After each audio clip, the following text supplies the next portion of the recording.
এক স্বৈর শাসক পতন হইছে, এখন সামনে কে আসবে জানি না। মানুষ মারা যাইতেছে, কোন নেতা মারা গেছে? আপনি যে দলই করেন না কেন, দলের নেতার লাভ নারী নিয়ে শুয়ে থাকবে, 6 তলা বিল্ডিং করবে, টেন্ডারবাজি করবে, সংসদের আসনে যাবে, নিজের আত্মীয় স্বজন সবারে, ভাগিনারে, নাতিরে, ফুতেরে, ওই ইউনিয়ন পরিষদের চেয়ারম্যান, উপজেলা চেয়ারম্যান, ওই এটা চেয়ারম্যান, ওই চেয়ারম্যান, এগুলো সবকিছু আত্মীয় স্বজনের মধ্যে বন্টন করে দিবে। কথা কি ঠিক আছে কিনা? আমি আর আপনি কিছু পাবো না, আমরা পাবো একজন আরেকজনের সাথে যুদ্ধ করতে। এই যে এত বড় একটা অভ্যর্থন হয়েছে, এক স্বৈর শাসক পতন হয়েছে, এখন সামনে কে আসবে জানি না। মানুষ মারা যাইতেছে, কোন নেতা মারা গেছে? ওবায়দুল কাদের মারা গেছে? মির্জা ফখরুল সাহেব মারা গেছে? জামাতের আমির সাহেব মারা গেছে?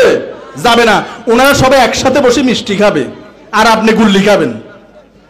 এই জন্য